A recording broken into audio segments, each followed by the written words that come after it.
I think you're feeling a lot of love. Maybe someone here made you feel na sobrang love ka nila. Basta there's a lot of love, no? Coming from you guys. Yan, no? Parang meron dito nagbibigay ng sobrang love sa'yo. No? And with the Eight of Swords energy, I think this is someone here stuck sa'yo. Ikaw lang, iniisip niya, ikaw lang laman ng puso niya, ikaw lang, yung posibleng mundo niya, yun nakikita ko rito, is stuck siya sa pagmamahal sa'yo. You are the only apple of his or her eyes. Yan. Sino na naman tong crazily in love sa aking mga nakshis? Let's see. Let's see. Spirit and Angel, guys, Archangel Michael, thank you so much for being present here in this reading. Can you please show me more? More details, please. More details. I'm seeing black here. Maybe your hair is black. Or this person's hair is black. Okay, see?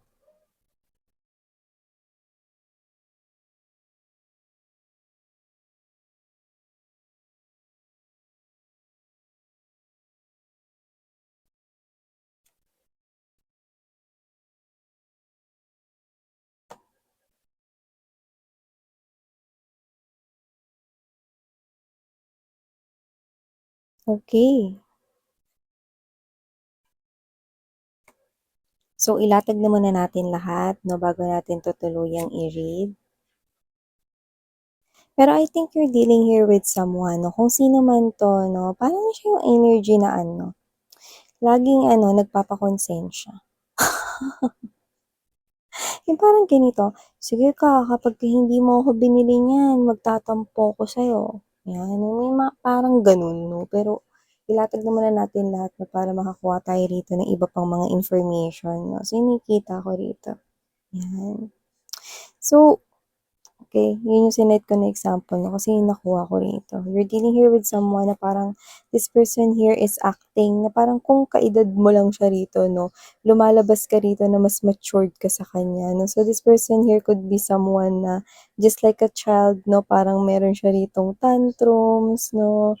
Yan, no, lumabas no sa aking image, no, si si Sandara Park, no, which is nung time na I think yung sa Star Circle Quest, no? So, tinawag siya bilang krong-krong, di ba? Or pambansang krong-krong. So, parang, itong person na to, kung sino man tong kadil ninyo, no? Parang may pagka-krong-krong siya, no? Or yun yung parang term na dinidescribe rito, no? Na parang may pagka-something siya rito, no? Na parang may gano'n, na parang may pagpapakonsensya. Hey, nakukuha ko. Yeah, for others of you, this could be a friend or this could be your lover, but at the same time, your friend as well. Ano? Yung magkaedad lang kayo nito, hindi nalalayo yung edad ninyo, no? Pero parang mas matured ka pa. So you could be someone here na posibleng bago pa lamang itong connection ninyo, no? Or yung iba matagal na kayong friend dito kung friend ito, no? At kung iba naman, pwede naman na bago nyo itong kakonect no, na inaaral nyo pa siya rito, no? Patuloy nyo siyang iniintindi kasi lumalabas kayo bilang the matured one. So before we dive deeper into this type of connection here, let me just greet everybody.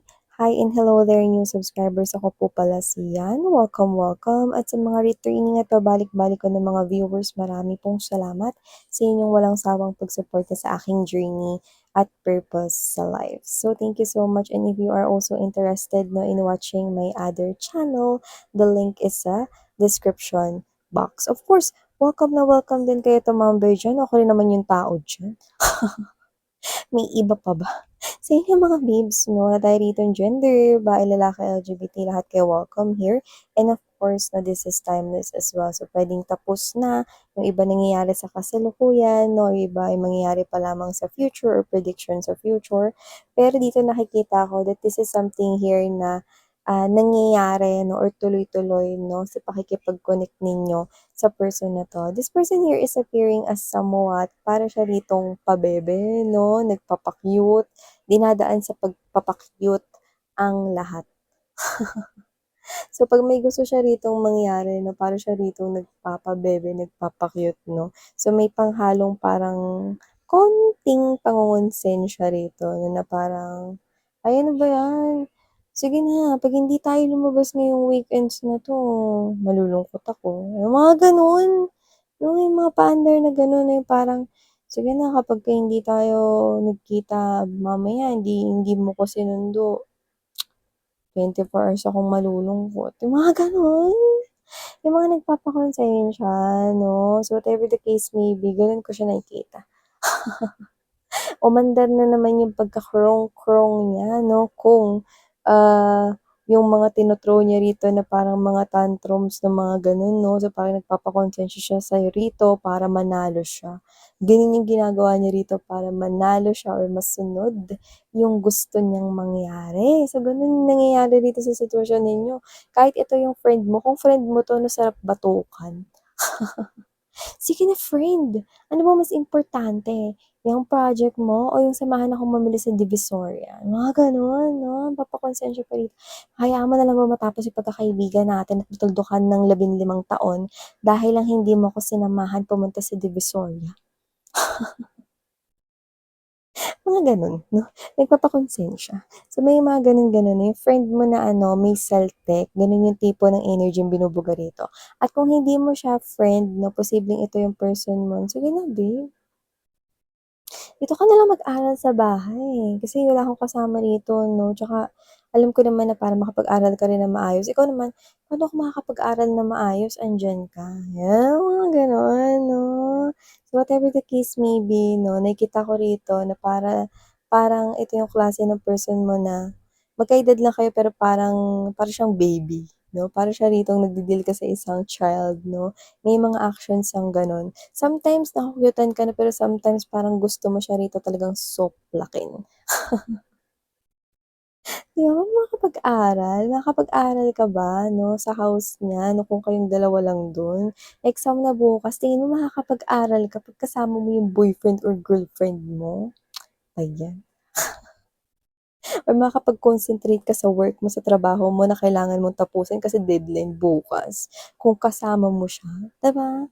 So, whatever the case may be, may gano'n 'no, may parang pangongonsensya 'tong person mo na 'to para manalo siya sa mga situations dito 'no. Although ginagawa niya 'yun 'no, kasi may mga parang sometimes ang dating nito ang sweet, 'di ba? Parang clingy siya sa'yo 'no, pero sometimes parang, "Teka lang, ano ba 'yan, hindi na ako natapos dito sa ginagawa." 'Yan 'no, kasi parang, sige na nga ikaw yung mas nakakapagtimpi, ikaw yung mas nakakaintindi 'no.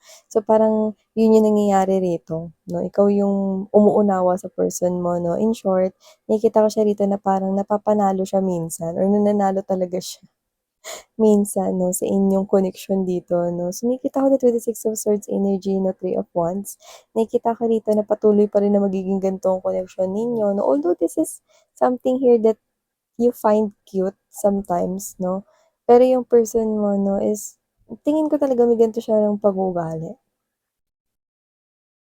Hindi dahil sa kulang siya sa atensyon or meron siya ritong, yung parang hyper 'no, yung kanya ritong tawag dun nakalimutan ko 'no, parang, hyper 'no, yung kanya ritong pag-get ng atensyon pero hindi, eh.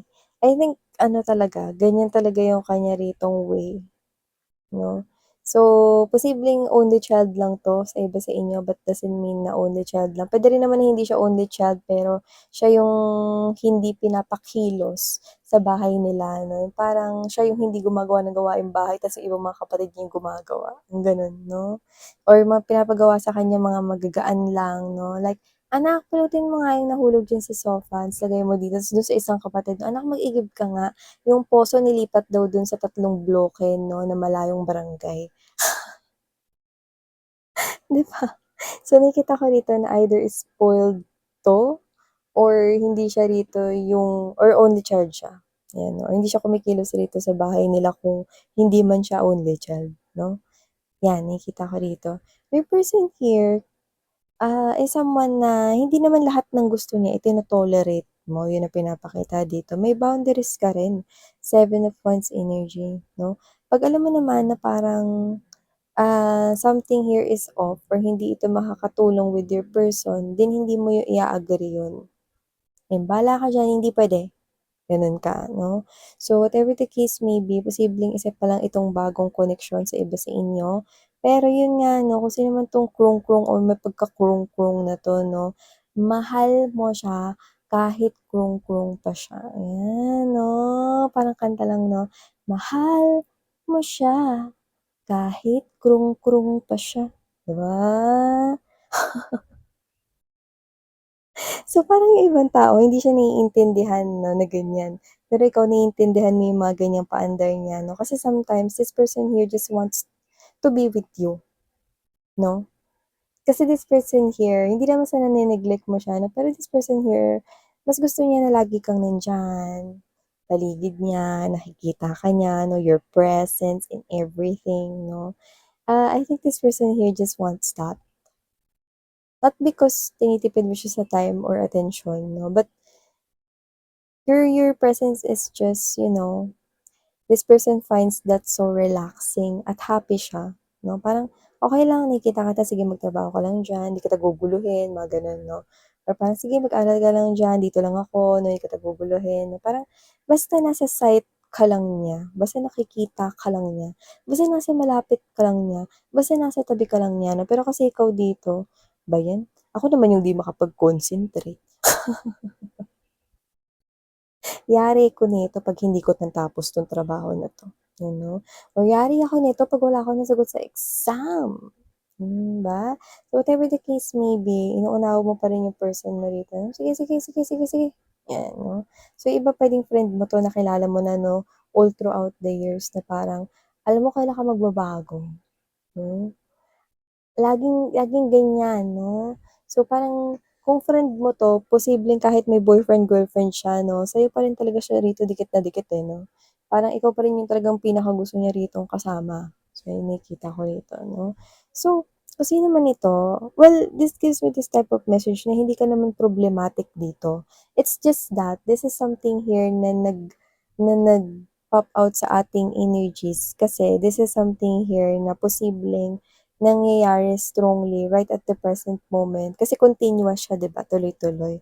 So this is something here na posibleng you find cute, but at the same time 'no, a little bit disturbing sa'yo 'no. So nakikita ko dito that this person here patuloy mo pa rin siya ditong mamahalin 'no, kahit ganyan pa siya.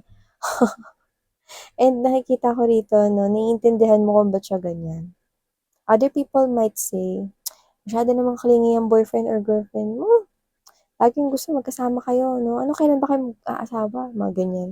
Whatever the case may be, other people might not like it 'no, but you are the only person who understands this person or your person, 'yan 'no. So, I do see that this is something here quite simple reading 'no, pero this is something here that you are, very grateful din sa iyong heart 'no, because I think this is the first time someone made you feel like this, that you are important, that you make him or her happy just by looking at you, that you are someone here na parang hindi mo 'to naramdaman ever sa mga naging karelasyon mo before, 'no? But this person made you feel that you are special, eh, na hindi siya rito makapag-focus 'pag wala ka, na hindi siya rito, makagawa ng ibang bagay 'pag wala ka 'no. Parang this person made you feel na kailangan ka niya, 'yan 'no. And parang ito yung first time na maramdaman mo 'to 'no, tapos dito pa sa person na 'to. So, naiintindihan mo siya, okey, dahil kilala mo siya 'no. Alam mo na yung pinapakita niya sa'yo is genuine or totoo or true 'no, those are all true, real. So, nakikita ko rito 'no, na patuloy mo pa rin na mamahalin 'tong person na 'to 'no, kahit na nagto-throw siya ng tantrums 'no, sa mga paganyan-ganyan niya na parang mukhang pakonsensya 'no. So, kung sino man siya, I think you are someone here na magkakaroon rito ng interest 'no, na kilalanin pa more itong person mo, okey? Or ano pa siya, bilang siya, and you are not bothered by what other people are telling you, okey? Or telling to this person or about this person. So, nakikita ko rito that you are really matured because you think like that, and you are someone here who gives me this type of message that even though you are same age or hindi nagkakalayo yung age mo with your person, you are someone here who controls this connection here because you are someone who is more mature. And at the same time, alam mo na pagdating sa love, you receive so much love coming from this krong-krong guy or this krong-krong woman right here, no? You are receiving more love na hindi mo pa na-receive ever sa iyong mga naging past relationship. So, I'm seeing that this is something here that you find cute, okay? Rather than finding this as something here negative. Yeah. So, ito yung mga mensaheng nakuha ko here for ya. Guys, maraming salamat sa oras mo and please do check out other channel. The link is down sa ating description box. Muli ako po siya ng iyong medium and saranghayo. Love and light. Annyeong! Happy Saturday, everyone!